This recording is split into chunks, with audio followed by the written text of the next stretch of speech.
আজ থেকে ৪০ বছর আগের এমনি একদিনে দেশে ফিরে এসেছিলেন বঙ্গবন্ধুর কন্যা শেখ হাসিনা। তিনি তখন দল যদিও তাকে সভাপতি হিসেবে নির্বাচিত করে রেখেছে আগেই, কিন্তু বঙ্গবন্ধুর কন্যা দেশে ফিরে এসেছেন। এসে তিনি তার পরিবার পাননি, পেয়েছেন এদেশের মানুষকে, এবং তিনি দেশের মানুষের ভাত ও ভোটের অধিকার নিশ্চিত করার লড়াইয়ে ঝাঁপিয়ে পড়েছিলেন। ৪০ বছর পার হওয়ার পর তিনি বিরোধী দলীয় নেতা হয়েছেন, প্রধানমন্ত্রী হয়েছেন, এবং বাংলাদেশের রাজনীতি, বাংলাদেশের উন্নয়ন, বাংলাদেশের জীবন মানের যে গল্প এখন আমরা করি তার সব কিছুর সঙ্গে তিনি ওতপ্রোতভাবে জড়িয়ে পড়েছেন। বিশ্লেষকরা বলছেন যে শেখ হাসিনা ফিরেছিলেন বলেই এত বছর পরে এসে এত কিছু বলা যাচ্ছে। আজকের এই দিনটিতে শেখ হাসিনা নিজে কি বলছেন? তিনি বলছেন যে আল্লাহ মানুষকে কিছু কাজ দেন এবং সেই কাজ শেষ না হওয়া পর্যন্ত তাকে রক্ষা করেন। সুপ্রিয় দর্শক, শেখ হাসিনার স্বদেশ প্রত্যাবর্তনের এই দিনে আমরা আজকে SSRM জনতন্ত্রে গণতন্ত্রে আলোচনা করতে বসেছি শেখ হাসিনা ফিরেছিলেন বলেই এই বিষয়ে। আমি আরওয়ার সাদি আপনাদের স্বাগত জানাচ্ছি। আজকের জনতন্ত্রে গণতন্ত্রের অতিথি বিশ্ববিদ্যালয় মঞ্জুরি কমিশনের সাবেক চেয়ারম্যান, ঢাকা বিশ্ববিদ্যালয়ের সাবেক উপাচার্য, ইমেরিটাস অধ্যাপক, শিক্ষাবিদ জনাব ডক্টর AK আজাদ চৌধুরী। আমাদের সঙ্গে রয়েছেন আওয়ামী লীগের প্রেসিডিয়াম সদস্য এবং কৃষি মন্ত্রণালয়ের মাননীয় মন্ত্রী জনাব ডক্টর আব্দুর রাজ্জাক MP। আপনাদের দুজনকে স্বাগত জানাচ্ছি। আলোচনা শুরু করতে চাই আমি অধ্যাপক AK আজাদ চৌধুরী, আপনাকে দিয়েই। কি মূল্যায়ন করবেন আপনি এই একজন তরুণী শেখ হাসিনা এসেছিলেন দেশে এবং তিনি এখন প্রধানমন্ত্রী শেখ হাসিনায় নিজেকে রূপান্তরিত করেছেন? আমার মূল্যায়নটা এমন ভাবে হবে, বঙ্গবন্ধুকে যে নৃশংসভাবে সপরিবারে হত্যা করা হলো, বাংলাদেশের আকাশে দুর্যোগপূর্ণ একটা ঘন ঘটা অন্ধকার দেখা যাচ্ছিল। স্বাধীনতার যে সূর্যকে আমরা দেখেছিলাম 26শে মার্চ 1971-এ, সেই সূর্য যেন মেঘে ঢেকে গিয়েছিল, আর সেই মেঘ কেটে উঠতে পারছিল না। আওয়ামী লীগ যখন 14, 15, 16 ফেব্রুয়ারিতে শেখ হাসিনাকে সর্বসম্মতভাবে তাদের কাউন্সিলে চেয়ারম্যান নিযুক্ত করলেন, প্রেসিডেন্ট নিযুক্ত করলেন, সেদিন থেকে আমাদের রঙিন আবার একটা আভাস মাত্র দেখলাম। কিন্তু তবুও সে আবারটা দেশে এসে পৌঁছতে পারছিল না। নির্বাসিত জীবনে তিনি কাটিয়েছেন অনেক দুঃখ কষ্টে, বেদনা ভারাক্রান্ত হৃদয় নিয়ে, সব হারানোর ব্যথা নিয়ে তিনি ঢাকা ফিরে এসেছিলেন 40 বছর আগে এমন দিনে। সেদিন প্রকৃতিও কেঁদেছিল তার সঙ্গে, মুষলধারে বৃষ্টি হচ্ছিল।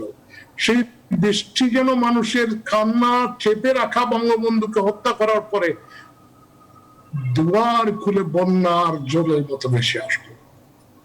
অফুরন্ত ভালোবাসার আস্থা নিয়ে মানুষ সেদিন লক্ষ লক্ষ মানুষ এই এয়ারপোর্ট, ওল্ড এয়ারপোর্ট থেকে আরম্ভ করে মানিক মিয়া এভিনিউ পর্যন্ত সব লোকে লোকারণ্য।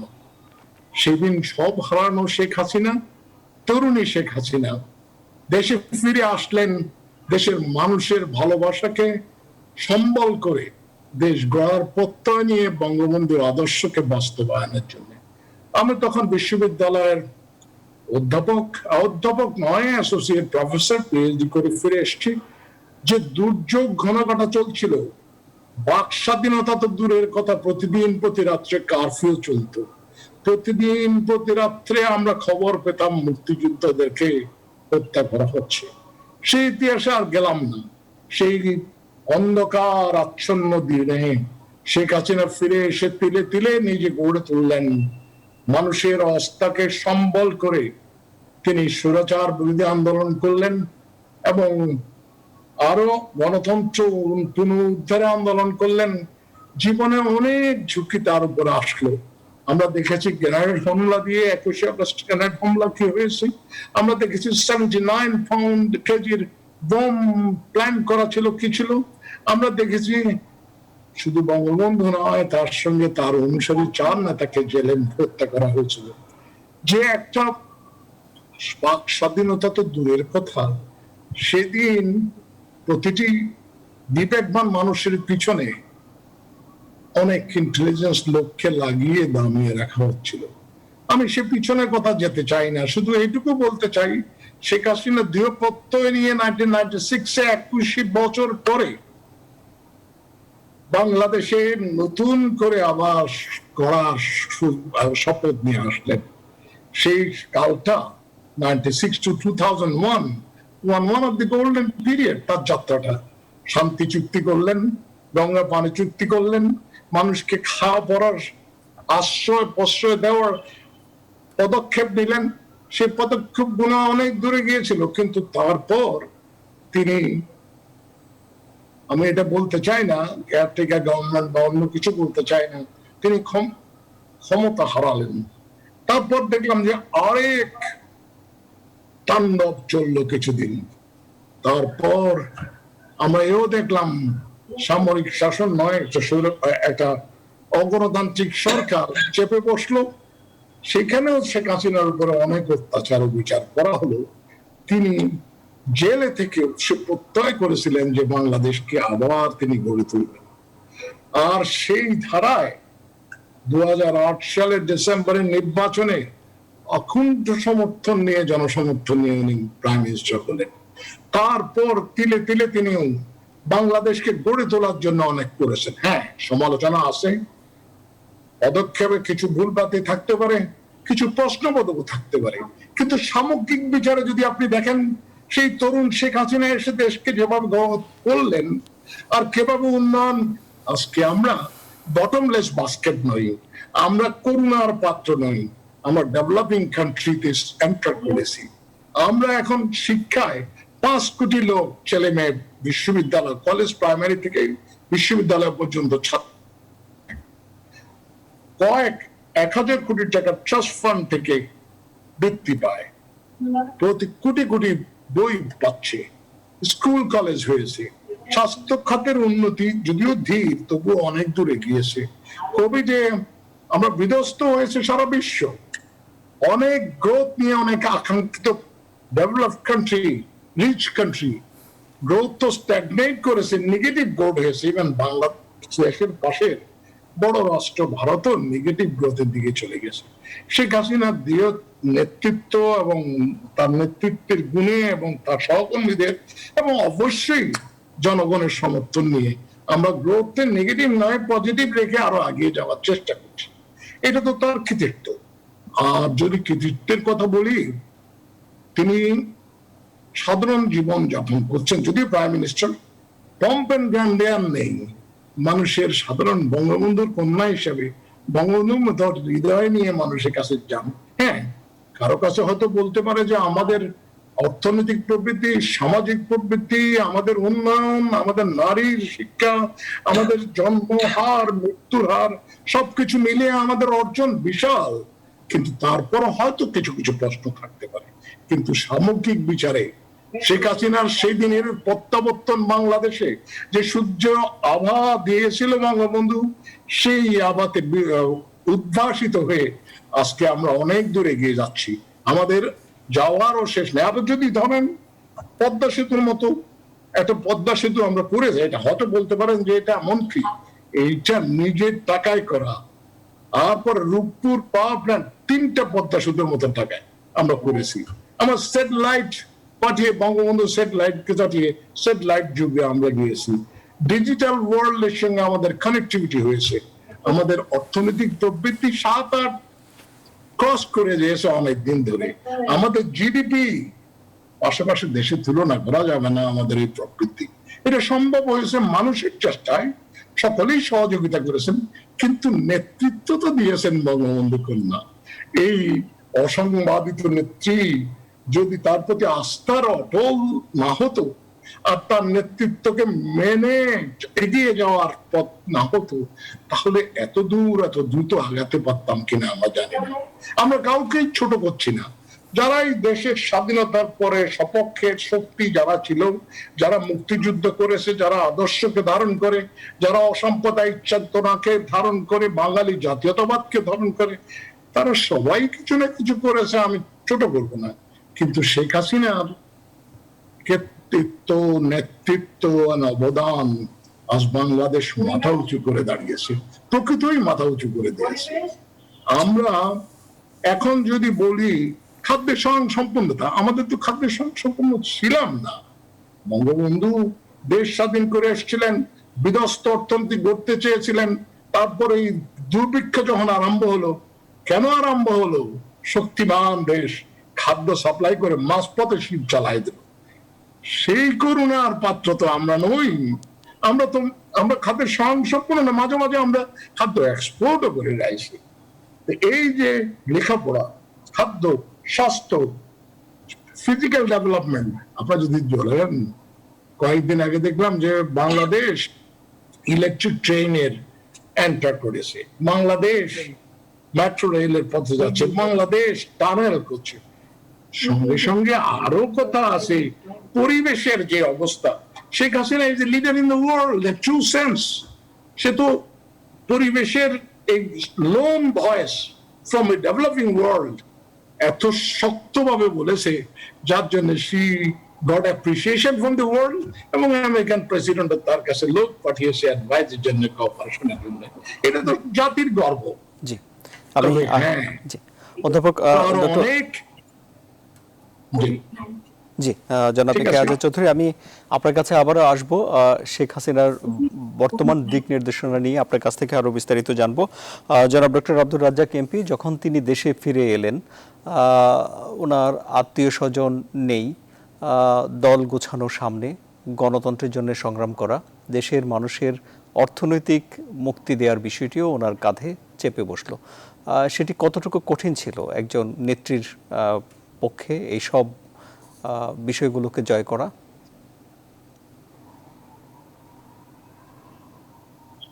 আজকের এই দিনেই 1981 সালে আমাদের প্রিয় নেত্রী মাননীয় প্রধানমন্ত্রী দেশরত্ন শেখ হাসিনা বাংলাদেশে আসেন। ৭৭-এর 15ই আগস্ট নির্মম নিষ্ঠুরভাবে, নৃশংসভাবে জাতির পিতা বঙ্গবন্ধু শেখ মুজিবকে সপরিবারে হত্যা করা হয়। এখানে বেগম ফজিলাতুন্নেছা মুজিব সহ তার 3 ছেলে, ভাই এবং অন্যান্য আত্মীয় স্বজন সেদিন নিহত হয়। এটা ছিল চরম বর্বরতা, ইতিহাসের একটা জঘন্যতম হত্যাকাণ্ড। এই হত্যাকাণ্ডের পরে আমরা কি দেখলাম? আমরা দেখলাম যে একটা স্বৈরাচার, সামরিক স্বৈরাচার, তারা আস্তে আস্তে ক্ষমতা কবজাগত করতে থাকলো। এবং তার পাশাপাশি আমরা এটিও দেখলাম যে আমরা যে স্বাধীনতার চেতনা, মুক্তিযুদ্ধের চেতনা, মুক্তিযুদ্ধের আদর্শ আমরা যেটা বলি, সেই আদর্শ একটা অসাম্প্রদায়িক, গণতান্ত্রিক, ন্যায় ও সমতার ভিত্তিতে একটি রাষ্ট্র ব্যবস্থা, সমাজ ব্যবস্থা, যেটি আমাদের সংবিধানের স্বাধীনতার পরপরই ৭২ সালে ডিসেম্বরের মধ্যেই আমাদের সংবিধান রচিত হয়েছিল। এটাও ছিল একটা বাংলাদেশের ইতিহাসে একটা অনন্য ঘটনা, অত্যন্ত গর্ব অহংকারের, যে 1 বছরেরও কম সময়ে একটা দেশের আধুনিকতম একটা শাসনতন্ত্র রচিত হয়েছিল। সেই ছিল, সেখানে ছিল গণতন্ত্র, সমাজতন্ত্র, ধর্মনিরপেক্ষতা, বাঙালি জাতীয়তাবাদ। এই আদর্শগুলোকে সরিয়ে দেওয়া হলো, এগুলোকে তিলে তিলে ধ্বংস করার জন্য সুপরিকল্পিতভাবে স্বাধীনতা বিরোধী শক্তি, মুক্তিযুদ্ধের সময় যারা পাক বাহিনীর সহযোগিতা করেছে, পাকিস্তানের লেজুর ভিত্তি করেছে, যারা ছিল পাকিস্তানের উচ্ছিষ্ট ভূমি, সেই পাচাটারা, সেই স্বাধীনতা বিরোধী শক্তি, তাদেরকে আস্তে আস্তে আবার দেখা গেল যে রাজনীতিতে তাদেরকে পুনর্জীবিত করা হচ্ছে, তাদেরকে রাজনীতিতে ঠাঁই করে দেওয়া হচ্ছে। সুপরিকল্পিত ভাবে দেশটাকে পাকিস্তানি ধারায় নিয়ে যাওয়া হচ্ছে। পাকিস্তানের ধারা কি? ধর্মকে ব্যবহার করা, ধর্ম অন্ধদের, মানুষের ধর্মীয় অনুরাগটাকে ব্যবহার করে ধর্ম ব্যবসায়ীরা তারা রাজনীতিটাকে আস্তে আস্তে তারা দখল করা শুরু করবে। এই যে পরিস্থিতি, এই পরিস্থিতির মধ্যেই যখন বঙ্গবন্ধুকে হত্যা করা হয়, সৌভাগ্যবশত আমি বলবো সেই সময় বঙ্গবন্ধুর 2 কন্যা, আমাদের প্রিয় নেত্রী শেখ হাসিনা এবং আমাদের বোন শেখ রেহানা, ওনারা জার্মানিতে ছিলেন। আল্লাহ রাব্বুল আলামিন হয়তো তাদেরকে আজকে, যা আমাদের প্রিয়, আমাদের অত্যন্ত শ্রদ্ধেয় প্রজ্ঞাবান সাবেক ঢাকা বিশ্ববিদ্যালয়ের ভাইস চ্যান্সেলর, মঞ্জুরি কমিশনের চেয়ারম্যান, উনি বিভিন্ন অর্জনগুলো খুবই সুন্দরভাবে তুলে ধরেছেন প্রশিক্ষণ দিয়ে। উনি একজন পণ্ডিত মানুষ, ঠিক সেইভাবেই অনেকগুলো বিষয় তুলে ধরেছেন। এই যে আজকে যে অর্জনের কথাগুলো উনি বললেন, আমার কাছে মনে হয় যে 75-এর 15ই আগস্ট নেত্রী জার্মানি ছিল, আল্লাহ রাব্বুল আলামিন এই অর্জনগুলো, এই সাফল্যগুলো বাংলাদেশের আসবে এটির জন্যই বোধহয় আল্লাহ রাব্বুল আলামিন তাকে বাঁচিয়ে রেখেছিল। কিন্তু দুঃখজনক ভাবে 5 বছরেরও বেশি সময় এই সামরিক স্বৈরাচার, এই স্বাধীনতা বিরোধী শক্তি, আন্তর্জাতিক চক্র এই বাংলাদেশে নেত্রীকে আসতে দেয়নি, শেখ হাসিনাকে আসতে দেয়নি। তাদের মনে ভয় ছিল। ভয় কি? তাদের ভয় ছিল যে আওয়ামী লীগ বঙ্গবন্ধু তিলে তিলে গড়ে তুলেছিল তৃণমূল পর্যায়ে যার শিকড়, সেই পঞ্চগড়ে কিংবা কক্সবাজারে কিংবা সাতক্ষীরায় শিকড়ে আওয়ামী লীগ তার দল তিনি কি সৃষ্টি করেছিলেন এবং আদর্শের কর্মী সৃষ্টি করেছিলেন। সেই কর্মীরা ছিল নিবেদিত। তারা যে কোনো ঝড় ঝঞ্ঝার সামনে তারা মোকাবেলা করার মানসিকতা তাদের ছিল।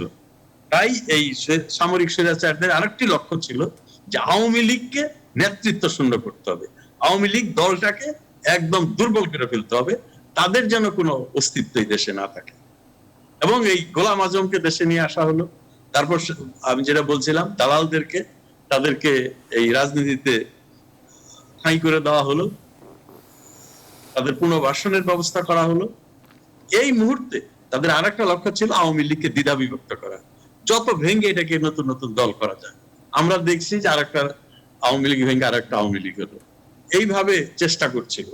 সেই মুহূর্তে আওয়ামী লীগের সিনিয়র নেতৃবৃন্দ, কর্মীরা তারা চিন্তা করলো যে আওয়ামী লীগকে যদি রক্ষা করতে হয়, আওয়ামী লীগের ঐক্য যদি ধরে রাখতে হয়, আওয়ামী লীগের শৃঙ্খলার মধ্যে যদি একটা কমান্ডের মধ্যে আওয়ামী লীগকে চালাতে হয়, তাহলে বঙ্গবন্ধুর কন্যা জননেত্রী শেখ হাসিনাকে দেশে নিয়ে আসতে হবে। সে যদি নেতৃত্ব তার হাতে না দিলে এই দলকে রক্ষা করা যাবে না এবং এই স্বৈরাচারী শক্তিকে, এই স্বাধীনতা বিরোধী শক্তিকে মোকাবেলা করা যাবে না। তাই আমার মনে হয় একটা সুন্দর সিদ্ধান্ত হয়েছিল। নেত্রীও সেই সময় রাজি হয়েছিলেন দেশে আসার জন্য, কিন্তু বাধা ছিল চরম। বঙ্গবন্ধু দীর্ঘ আন্দোলন সংগ্রামের সিঁড়ি বেয়ে 69-এর আমরা বলবো 6 দফা আন্দোলন, আগরতলা ষড়যন্ত্র মামলা এবং 69-এর গণ অভ্যুত্থান, 70-এর নির্বাচন বঙ্গবন্ধুকে বাংলার 7.5 কোটি মানুষের অবিংশবাদিত নেতায় রূপান্তরিত করেছিল। সেই বঙ্গবন্ধু এত সহজে বঙ্গবন্ধু হন নাই। দীর্ঘ আন্দোলন সংগ্রাম করতে হয়েছে, নির্যাতন, নিষ্পেষণ, এক জেল থেকে আরেক জেলে 14 বছর তিনি জেলে কাটিয়েছেন, তার যৌবন কাটিয়েছেন। সেই বঙ্গবন্ধুর চেতনাকে, বঙ্গবন্ধুর সাহসকে, বঙ্গবন্ধুর প্রজ্ঞাকে আমরা অনেক বড় করে দেখি।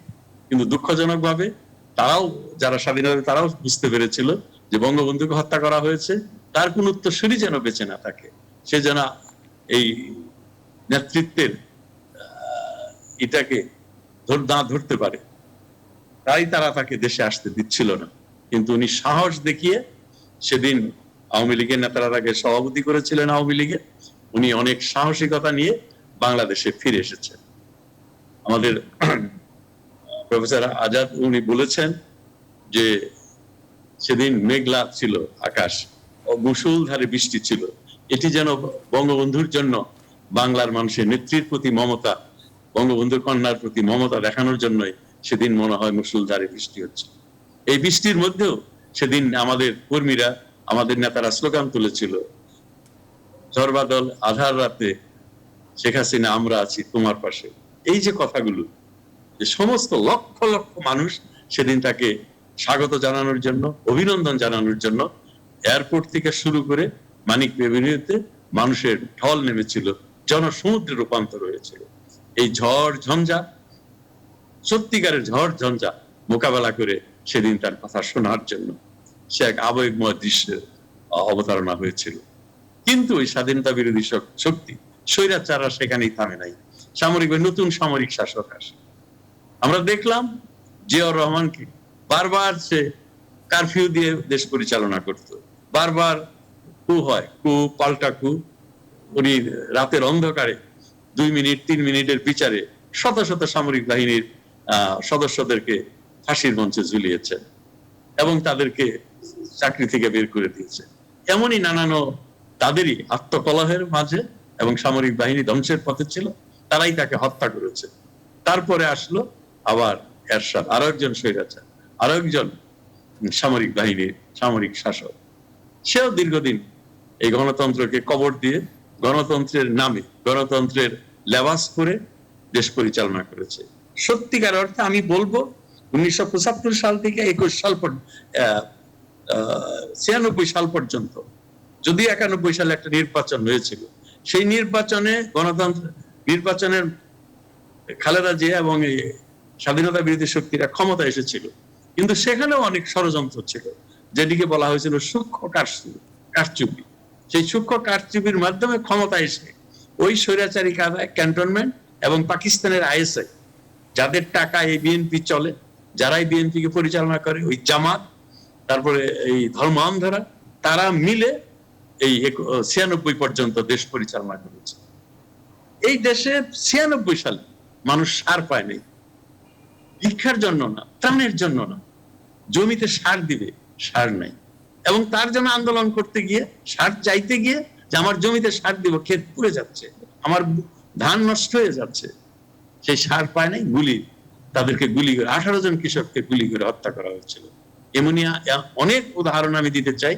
সেই সামরিক সরকারের অপশাসন, দুঃশাসন এবং তাদের স্বৈরাচারী কর্মকাণ্ড সামাজিক ক্ষেত্রে, অর্থনৈতিক ক্ষেত্রে, সকল ক্ষেত্রে একটা অরাজকতা, এবং কোনো পরিকল্পনা ছিল না, কোনো সুনির্দিষ্ট লক্ষ্য ছিল না, কোনো দর্শন ছিল না, ক্ষমতাই ছিল তাদের সকল কর্মকাণ্ডের কেন্দ্রবিন্দু। ক্ষমতাকে ব্যবহার করে নিজেদের ভোগ বিলাস, নিজেদের সুখ সুবিধার জন্য। এমনই মুহূর্তে এই আন্দোলন সংগ্রাম করে জনগণের সমর্থন নিয়ে 96 সালে নেত্রী ক্ষমতায় আসে। এবারে দেখেন, উনি বলেছেন যে তলাবিহীন জুড়ি। এই বাংলাদেশকে 74 সালের দুর্ভিক্ষ আমরা দেখেছি, সেটাও একটা আন্তর্জাতিক ষড়যন্ত্র ছিল। এদেশের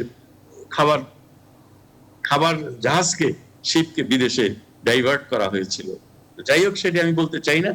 এই 96 সালেও আমি বলবো বাংলাদেশের সুশাসনের দিক থেকে একটা স্বর্ণ যুগ ছিল, এবং খাদ্য অনেকটা আমরা স্বয়ং সম্পূর্ণ হয়েছিলাম। এবং এই 98 যে ভয়াবহ বন্যা হয়েছিল দীর্ঘ 3 মাসে, সেই বন্যায় অনেক ক্ষতি হওয়ার ফলে বিবিসির মতো একটা মিডিয়া বলেছিল যে বাংলাদেশে কমপক্ষে 2 মিলিয়ন লোক মারা যাবে। কিন্তু ইনশাআল্লাহ মাননীয় প্রধানমন্ত্রী জননেত্রী শেখ হাসিনা, তিনি এমন ভাবে দেশ পরিচালনা করেছিলেন, এবং এই বন্যার পরে দেশকে খাবার জোগাড় এবং সুশাসন ব্যবস্থাপনা করেছিলেন, দেশে একটি মানুষও না খেয়ে মারা যায়নি। পরবর্তী আর উৎপাদন বেড়েছে। আমি বলতে চাই যে এটাই আজকে আমাদের জন্য আনন্দের, অত্যন্ত খুশি। মাননীয় প্রধানমন্ত্রী জননেত্রী সেদিন ছিলেন শেখ হাসিনা, অত্যন্ত বয়সে কম, মাত্র 33 বছর বয়স ছিল। 4 দশক উনি এ দেশে রয়েছেন, আন্দোলন সংগ্রাম করছেন, দেশ পরিচালনা করছেন, সরকার পরিচালনা করছেন এবং দেশের নেতৃত্ব দিচ্ছেন। এই যে আজকে দেশের যে পরিবর্তন, আমাদের প্রফেসর আজাদ চৌধুরী যে কথাগুলো বলেছেন, এই অর্জনগুলো সম্ভব হয়েছে উনি সেদিন এসেছিলেন বলে। আমি আল্লাহর কাছে শুকরিয়া আদায় করি। আল্লাহ রাব্বুল আলামিন আমাদের নেত্রীকে যেন দীর্ঘায়ু করে। উনি এসেছিলেন, এর চেয়ে বড় খুশির আনন্দের কিছু নাই। সেই আশাটা ছিল আমাদের স্বস্তি, আশাটা ছিল আমাদের জন্য শান্তি, এবং সেই আশাটা ছিল দেশের সমৃদ্ধির জন্য, ক্ষুধা দারিদ্র দূর করার জন্য। এবং এই জন্য আজকের দিনটি আমাদের কাছে অত্যন্ত গুরুত্বপূর্ণ। তিনি প্রতিটি ক্ষেত্রে, অর্থনীতি, সামাজিক রীতি, শিক্ষা, স্বাস্থ্য, প্রতিটি ক্ষেত্রে যেভাবে নেতৃত্ব দিচ্ছেন, এবং প্রতিটি ক্ষেত্রে অভূতপূর্ব অর্জন আমাদের হয়েছে। শুধু পদ্মা সেতু না, একটা বিরতি নেই, অনেকগুলো উনি বলেছে, এগুলো আমি পুনরাবৃত্তি করতে চাই না। যে একটা কূটনীতির ক্ষেত্রেও যদি দেখেন, আমরা একটা ছোট বিরতি নেই। বিরতি থেকে ফিরে এসে এই যে বিশ্ব আসনের এবং আগামী দিনের চ্যালেঞ্জ, এই সব বিষয়গুলো নিয়ে আমরা আপনাদের বিশ্লেষণ শুনবো। সুপ্রিয় দর্শক, আমাদের সঙ্গে থাকুন।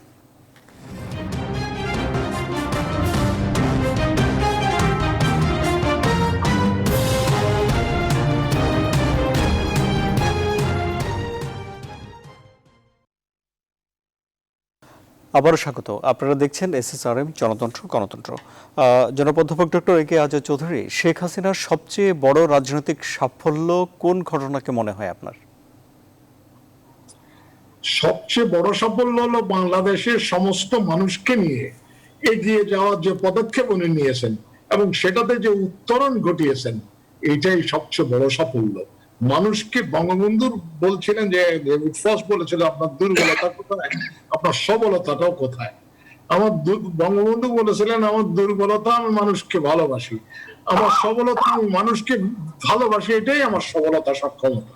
শেখ হাসিনার সবচেয়ে বড় অর্জন, উনি সাধারণ খেটে খাওয়া মানুষের কাছের নেত্রী এবং তাদের অনুভব অনুভূতিকে উপলব্ধি করেন এবং তাদের জন্য কাজ করতে চেষ্টা করেন, এটাই তার বড় অর্জন। তবে অর্জনের ভিতরে তো শেষ নেই, অর্জন অনেক হয়েছে। অর্জনের ভিতরে সবচেয়ে দেন যখন বিশ্ব পরিমণ্ডলে যান, সেখানেও তার অর্জনটা স্পষ্ট হয়ে ওঠে। বঙ্গবন্ধু বলেছিলেন friendship to all, malice two নান। সেটা কিন্তু আমরা অনেকেই আগে প্র্যাকটিস করতে পারিনি, কিন্তু শেখ হাসিনা সেটা ভালোভাবে প্র্যাকটিস করেছে। তাই তার শত্রু কোনো দেশ নাই, সবাই মিত্র। মাইটি আমেরিকা থেকে, চায়না থেকে, ইন্ডিয়া থেকে সবাই এক্সটেন্ডিং হ্যান্ড অফ ফ্রেন্ডশিপ। এটাই তো তার অনেক সাফল্য। আমার জাতি হিসেবে আত্মমর্যাদা এবং গৌরবের স্থান তো সেটা। আজকে আমেরিকান ক্যারিকে আমি লাইক করি, সে ভাইস প্রেসিডেন্ট ক্যান্ডিডেট ছিল, হি ওয়াজ ভেরি প্রমিনেন্ট সিনেটর, এবং সে ক্যারি এসে শেখ হাসিনার সঙ্গে দেখা করে to get the blessing of the environment issues. এটা কত বড় জিনিস। আর মোদি তো সবসময় প্রশংসা করে, চায় না আমরা কোন দিকে যাই সেটা অবলোকন করে। বাংলাদেশ তো was not a concern for anybody. বাংলাদেশকে এখন সবাই গোনে, বিকজ আমাদের পারচেজিং পাওয়ার ইনক্রিজ করেছে, আমাদের মানুষের দক্ষতা বেড়েছে, আমাদের শিক্ষার উন্নতি হয়েছে, আমাদের টেকনোলজি ট্রান্সফারে অনেক দূরে এগিয়ে গেছি। একটা দেশ এত দ্রুততার সঙ্গে 1-2 বছর নয়, বছরের পর বছর 7-8% পর্যন্ত জিডিপি গ্রোথ, আনপ্রেসিডেন্টেড, এটাও বিরাট সাকসেস। আর প্রত্যাশা, এটা অবশ্য বলবো, প্রত্যাশা তো মানুষের থাকেই। আরো প্রত্যাশা আছে যে উদার মানসিকতা শেখ হাসিনা যেভাবে মানুষকে ভালোবাসেন, গণতন্ত্রায়নের জন্য যেভাবে সংগ্রাম করেছেন এবং জীবনকে তুচ্ছ করে যে ঝুঁকি নিয়েছেন, সেই শেখ হাসিনা মানুষের মানবিক মূল্যবোধকে প্রসারিত করার জন্য আরো এগিয়ে যাবেন মানুষের জন্য। এটা অবশ্য শেষ নেই। Sky is the limit. Sky is the limit. And Sheikh Hasina can do it. Bangabandhu's daughter can do it and shall do it. তার স্ট্রেংথ হলো মানুষকে ভালোবাসা, এবং সেই সবচেয়ে বড় অর্জনটাই সফল করার জন্য সবার কাছে পৌঁছে যাবে। জি, আপনার কাছে আমি আবার আসবো। জনাব ডক্টর আব্দুর রাজ্জাক এমপি, শেখ হাসিনা দলকে যেমন গুছিয়েছেন এবং দেশকেও একটি ভালো আয়ের সচ্ছল দেশে রূপান্তরিত করার জন্য তিনি রূপকল্প দিয়েছেন। একটি বদয় পরিকল্পনা করা হয়েছে সরকারের দিক থেকে, সেটি হলো 100 বছরের। এটি বোধহয় বাংলাদেশের এত দূরের, এত বড়, অনেক সময় নিয়ে সবচেয়ে বড় পরিকল্পনা বোধহয় এটি। এসব কিছুর পরেও এই বর্তমান সময়ে করোনা মহামারীর এই কালে বাংলাদেশের উন্নয়ন ধরে রাখার জন্য শেখ হাসিনার সামনে কোনো চ্যালেঞ্জ আপনি দেখতে পান? হ্যাঁ, অবশ্যই চ্যালেঞ্জ আমি দেখতে পাই। সেটি হলো যে, তার আগে আমি একটু বলে নেই, শেখ হাসিনার সবচেয়ে বড় অর্জন আমার একটু আমি অন্য দৃষ্টিকোণ থেকে বলতে চাই।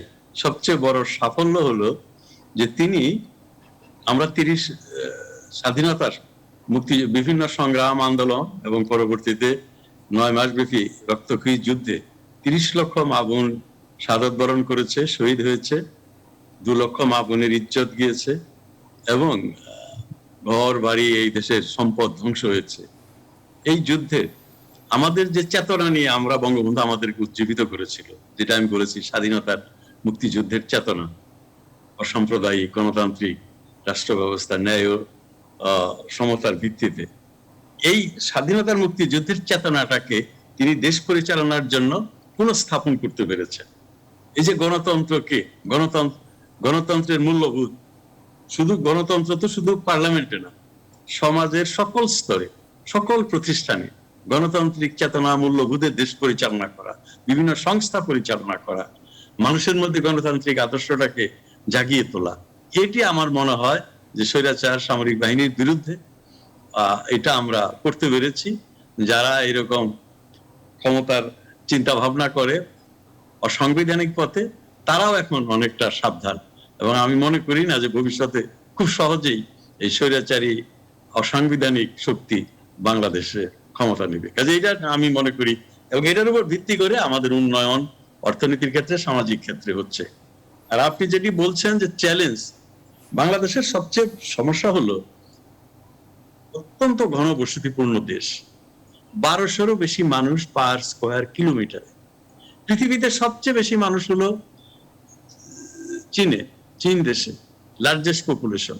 তাদেরও কিন্তু 500 মানুষের নিচে হলো প্রতি স্কয়ার কিলোমিটারে।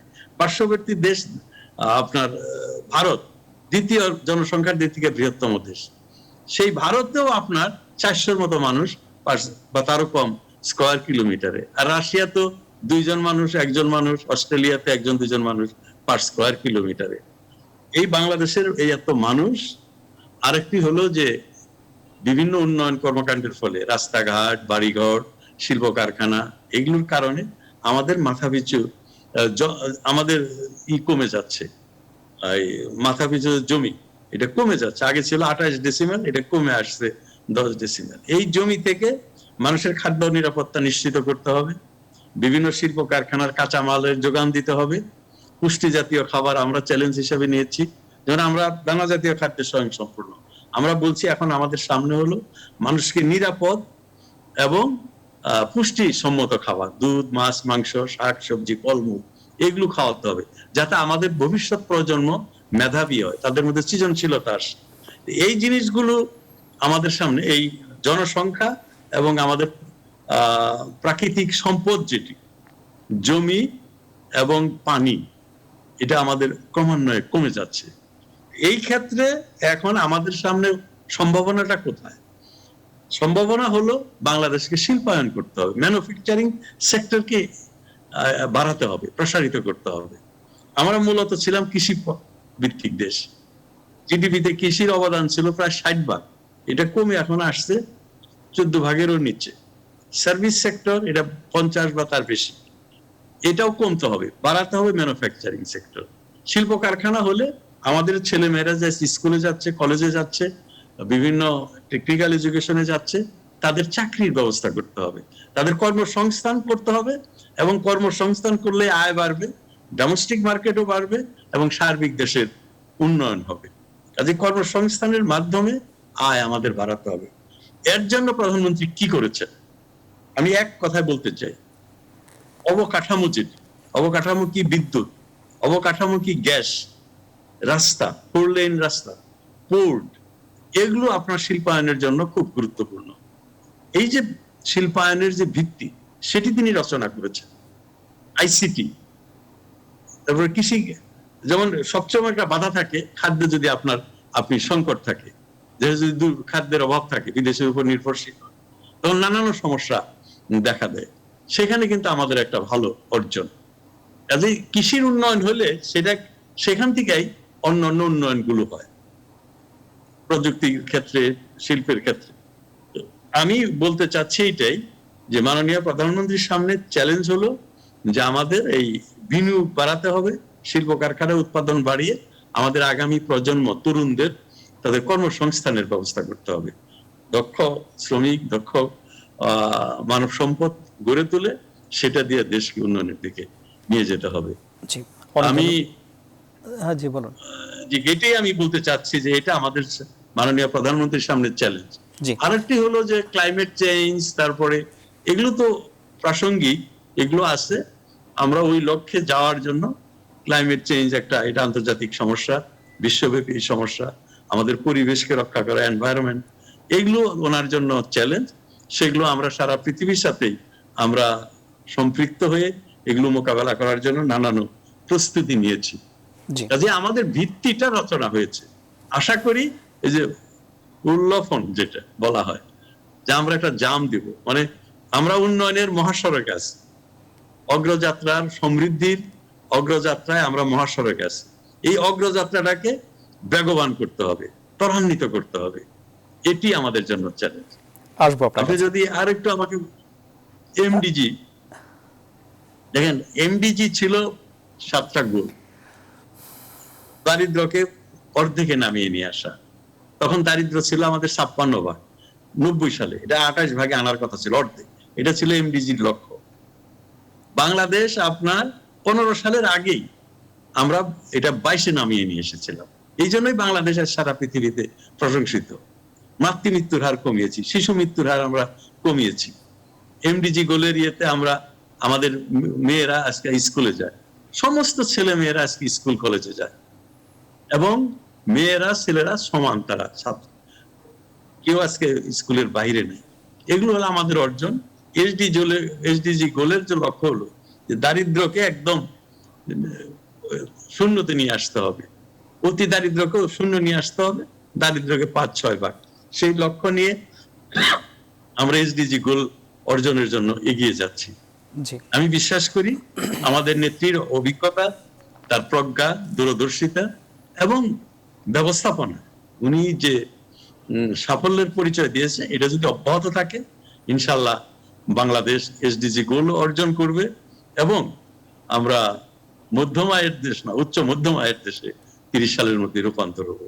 যদিও ওনার লক্ষ্য 41 সালের মধ্যে একটা সমৃদ্ধশালী দেশে রূপান্তর করা, সেটাও আমরা উন্নীত করতে পারবো বলে আমি এমপি। আপনাকে অনেক ধন্যবাদ। আমি আবারও আপনার কাছে আসবো আশা করছি।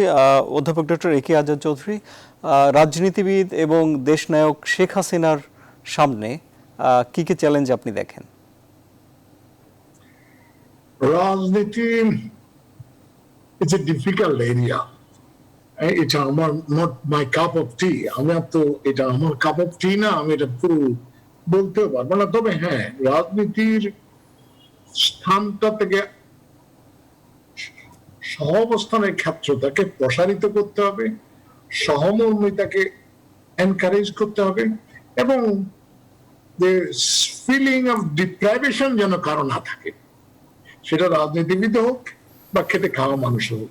আপনি বলেছেন চ্যালেঞ্জ কোনটা? চ্যালেঞ্জ এই মুহূর্তে চ্যালেঞ্জ হলো 67% ডেইলি আর্নার এবং আর্নিং যারা করে তাদের পভার্টি লেভেলের নিচে যায়নি, কিন্তু আয় অনেক কমে গেছে। এই আয়টাকে যথাযথ অবস্থানে নেওয়ার জন্য পদক্ষেপ গ্রহণ করতে হবে এবং সেই হিসেবে কাজও করতে হবে। সারা বিশ্ব যখন এই কোভিডে আক্রান্ত, আমাদের তো এক্সপোর্ট করি হিউজ অ্যামাউন্ট, আমাদের ভাইয়েরা কাজ করে, রিমিটেন্স পাঠায় বিরাট অ্যামাউন্ট, সবচেয়ে হাইয়েস্ট অ্যামাউন্ট তারা পাঠায়, এখনো সেটা পাঠাচ্ছে। তো তারা যদি ওখানে কাজ করার মতো অবস্থায় না থাকে, তাহলে তো সেটা পাঠাতে পারবে না।